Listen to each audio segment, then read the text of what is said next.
আওয়ামী লীগ বিএনপির সংলাপে মধ্যস্থতা করবে যুক্তরাষ্ট্র। হঠাৎ বিএনপিতে মানি ইজ নো প্রবলেম। 10 ডিসেম্বর স্ট্রাইকিং ফোর্স হিসেবে কাজ করবে জামায়াত। মির্জা ফখরুল ফরিদপুরের আকাশে রাতে টাকা উড়িয়েছেন বললেন ওবায়দুল কাদের। এবার দেখুন বিস্তারিত। আওয়ামী লীগ বিএনপির সংলাপে মধ্যস্থতা করবে যুক্তরাষ্ট্র। বাংলাদেশের আগামী জাতীয় সংসদ নির্বাচন নিয়ে যে অনিশ্চয়তা তৈরি হয়েছে সেই অনিশ্চয়তা দূর করার জন্য কাজ করছে মার্কিন যুক্তরাষ্ট্র। ইতিমধ্যে মার্কিন যুক্তরাষ্ট্র একাধিক বৈঠক করেছে আওয়ামী লীগ এবং বিএনপির সঙ্গে। এসব বৈঠকে মার্কিন রাষ্ট্রদূত পিটার ডি হাস দুটি দলের বিভিন্ন নেতার সঙ্গে খোলামেলা আলাপ আলোচনা করেছেন। আওয়ামী লীগের শীর্ষ স্থানীয় কয়েকজন নেতার সঙ্গে মধ্যাহ্নভোজে মিলিত হয়েছিলেন পিটার ডি হাস। একইভাবে বিএনপি নেতাদের সঙ্গেও আলাদাভাবে বৈঠক করেছিলেন। সর্বশেষ মার্কিন উপসহকারী পররাষ্ট্রমন্ত্রী আফরিন আক্তার বাংলাদেশ আওয়ামী লীগ, বিএনপি এবং জাতীয় পার্টির সঙ্গে বৈঠক করেছেন আফরিন আক্তার এবং সেই বৈঠকে মার্কিন রাষ্ট্রদূত পিটার ডি হাসও উপস্থিত ছিলেন। এই ধারাবাহিকতায় মার্কিন যুক্তরাষ্ট্র আগামীতে বিএনপি এবং আওয়ামী লীগের সঙ্গে সরাসরি সংলাপের আয়োজন করতে পারে বলে একাধিক সূত্র বাংলা ইনসাইডারকে নিশ্চিত করেছে। সংশ্লিষ্ট সূত্রগুলো বলছে যে মার্কিন যুক্তরাষ্ট্র চায় আগামী নির্বাচন যেন অবাধ, সুষ্ঠু, নিরপেক্ষ হয় এবং সকল দল যেন এই নির্বাচনে অংশগ্রহণ করে। নির্বাচনে যেন জনগণের মতামতের প্রতিফলন ঘটে সেটা নিশ্চিত করতে চায় যুক্তরাষ্ট্র। আর এ কারণে আগামী নির্বাচনের আগে প্রধান দুটি রাজনৈতিক দলের মধ্যে যুক্তরাষ্ট্রের মধ্যস্থতায় একটি সংলাপ আয়োজন করার উদ্যোগ গ্রহণ করছে। তবে এই সংলাপ কবে, কোথায়, কিভাবে হবে সে সম্পর্কে এখন পর্যন্ত কোনো সিদ্ধান্ত হয়নি বলে জানা গেছে। উল্লেখ্য যে বিএনপি ইতিমধ্যে ঘোষণা করেছে নির্দলীয় নিরপেক্ষ তত্ত্বাবধায়ক সরকার ছাড়া তারা কোনো নির্বাচনে যাবে না। পাশাপাশি বিএনপির পক্ষ থেকে এটাও বলা হয়েছে যে আগামী নির্বাচন নিয়ে তারা কেমন রকম সংলাপ করতে রাজি না। সংলাপ তখনই হবে যখন আওয়ামী লীগ সরকার পদত্যাগে রাজি হবে। অন্যদিকে আওয়ামী লীগের পক্ষ থেকে বলা হয়েছে যে সংবিধানের বাইরে যাওয়ার কোনো সুযোগ নেই। আগামী নির্বাচন হবে সংবিধানের অধীনে। নির্দলীয় নিরপেক্ষ তত্ত্বাবধায়ক সরকারের দাবি এখন মিউজিয়ামে চলে গেছে বলেও আওয়ামী লীগের পক্ষ থেকে অভিমত ব্যক্ত করা হয়েছে। এরকম পরিস্থিতিতে রাজনৈতিক শক্তি এবং জনসমর্থন প্রদর্শনের লক্ষ্যে দুটি দলই রাজনীতিতে মাঠে শোডাউন করছে। এই শোডাউন যে কোনো সময় সহিংস রূপ নিতে পারে বলেও মার্কিন যুক্তরাষ্ট্রের পক্ষ থেকে আশঙ্কা প্রকাশ করা হয়েছে।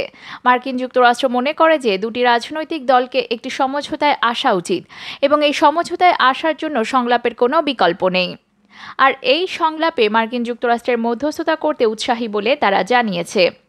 মার্কিন যুক্তরাষ্ট্র দুটি রাজনৈতিক দলের মধ্যে নির্বাচন নিয়ে যে ব্যবধানের জায়গাগুলো তা চিহ্নিত করার চেষ্টা করছে এবং দুইটি দলকে একটি সমঝোতার মধ্যে আনার জন্য চেষ্টা করছে। তবে যুক্তরাষ্ট্রের পক্ষ থেকে এখন পর্যন্ত অবস্থান হচ্ছে সংবিধানের বাইরে যাওয়ার কোনো সুযোগ নেই। যা কিছু করতে হবে সংবিধানের আওতায় এবং সংবিধানের মধ্যেই করতে হবে। সাংবিধানিক কাঠামোর মধ্যে কিভাবে একটি গ্রহণযোগ্য নির্বাচন করা যায় এবং সেই নির্বাচনে সকল রাজনৈতিক দলের অংশগ্রহণ নিশ্চিত করা যায় সেটি নিয়ে তারা কথা বলছে। মার্কিন দূতাবাসের পক্ষ থেকে বলা হচ্ছে যে গণতান্ত্রিক ব্যবস্থায় সংলাপ একটি অপরিহার্য সমঝোতার মাধ্যম। সংলাপ যে কোনো সময় যে কোনোভাবেই হতে পারে। প্রতিপক্ষ রাজনৈতিক দল একে অপরের সঙ্গে আলাপ আলোচনা করবে না, এটি হতে পারে না। এই অবস্থা থেকে উত্তরণের জন্যই আওয়ামী লীগ বিএনপির মধ্যে সংলাপের মধ্যস্থতা করে বলে মার্কিন যুক্তরাষ্ট্রের পক্ষ থেকে ইঙ্গিত দেওয়া হচ্ছে। অপরদিকে হঠাৎ বিএনপিতে মানি ইজ নো প্রবলেম।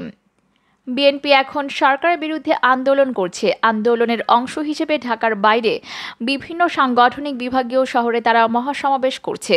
সর্বশেষ মহাসমাবেশটি করেছে ফরিদপুরে। এই সব মহাসমাবেশে আগের দিন থেকে লোকজন আসছে। হাজার হাজার লোকজনের খাওয়ার ব্যবস্থা করা হচ্ছে এবং সমাবেশে আসা প্রতি ব্যক্তিকে মাথাপিছু 2000 করে টাকা দেওয়া হচ্ছে। একটি স্বাভাবিক হিসাব করে দেখা গেছে একটি মহাসমাবেশ করতে বিএনপির 10 থেকে 12 কোটি টাকা খরচ হচ্ছে। যে দলটি কদিন আগে অর্থকষ্টে ভুগছিল, টাকার অভাবে কর্মসূচি করতে পারছিল না, সেই দলটিতে এত টাকা আসছে কিভাবে? এই প্রশ্নের উত্তর খুঁজতে গিয়ে পাওয়া গেছে চাঞ্চল্যকর তথ্য। বিএনপির সাম্প্রতিক আন্দোলন সংগ্রামে এমন কিছু প্রতিষ্ঠান এবং ব্যক্তি অর্থ যোগাচ্ছেন যারা আওয়ামী লীগের আমলে ফুলে ফেঁপে উঠেছেন। আওয়ামী লীগের সময় নানা রকম ব্যবসা করে অনেক ধনী হয়েছেন। তারা এখন নিজেদের সম্পদ সুরক্ষার জন্য একদিকে যেমন বিএনপিকে গোপনে টাকা দিচ্ছে, অন্যদিকে লন্ডনে টাকা পাঠাচ্ছে এমন খবর পাওয়া যাচ্ছে।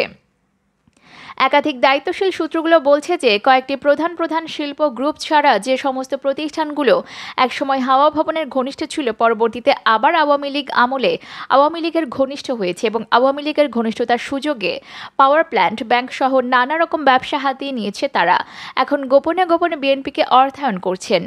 সাম্প্রতিক সময় একজন গার্মেন্টস ব্যবসায়ী, যিনি একসময় এফবিসিআই এর সভাপতি হিসেবে দায়িত্ব পালন করেছিলেন, আওয়ামীপন্থী ব্যবসায়ী হিসেবে তিনি পরিচিত, তিনি এখন সরকারের সমালোচনায় মুখর থাকেন এবং তিনি বিভিন্নভাবে বিএনপিকে সহযোগিতা করছেন বলে অভিযোগ পাওয়া যায়।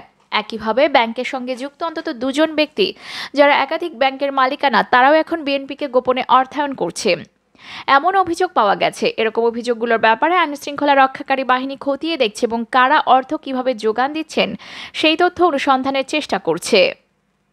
তবে লক্ষণীয় ব্যাপার হলো যে যারা এই সমস্ত অর্থের যোগান দিচ্ছেন তাদের সকলের সঙ্গে আওয়ামী লীগ সরকারের এক ধরনের ঘনিষ্ঠ যোগাযোগ রয়েছে। প্রকাশ্যে তারা আওয়ামী লীগের পক্ষে কথা বলেও গোপনে গোপনে তারা এখন বিএনপির সঙ্গে যোগাযোগের চেষ্টা করছে। বিভিন্ন মহল মনে করছে যে যেহেতু দেশে অর্থনৈতিক সংকট সহ নানা রকম সমস্যা দেখা দিচ্ছে, এ কারণে কিছু কিছু হঠাৎ ফুলে ফেঁপে ওঠা ব্যবসায়ীরা মনে করছেন যে তাদের অর্থ সম্পদ নিরাপদে রাখার জন্য বিরোধী দলের সঙ্গে একটা যোগাযোগ রাখা দরকার। অপরদিকে 10 ডিসেম্বর স্ট্রাইকিং ফোর্স হিসেবে কাজ করবে জামায়াত। আগামী 10 ডিসেম্বর ঢাকায় বিএনপির সমাবেশকে ঘিরে রাজনীতিতে উত্তাপ উত্তেজনা বাড়ছে। ওই দিন কী হবে তা নিয়ে নানামুখী আলাপ আলোচনা, জল্পনা কল্পনাও চলছে।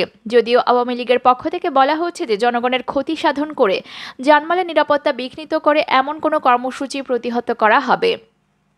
আগামী 1 ডিসেম্বর থেকে রাজপথে থাকবে আওয়ামী লীগ, এমন ঘোষণা দেওয়া হয়েছে।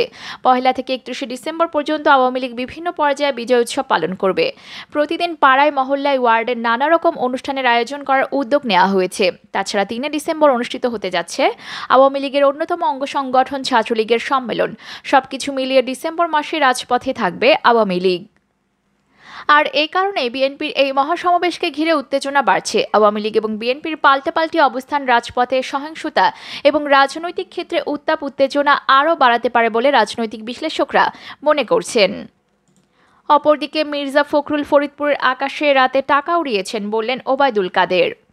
আওয়ামী লীগের সাধারণ সম্পাদক এবং সড়ক পরিবহন ও সেতুমন্ত্রী ওবায়দুল কাদের বলেছেন, বিএনপি মহাসচিব মির্জা ফখরুল ইসলাম আলমগীর ফরিদপুরের আকাশে রাতে টাকা উড়িয়েছেন।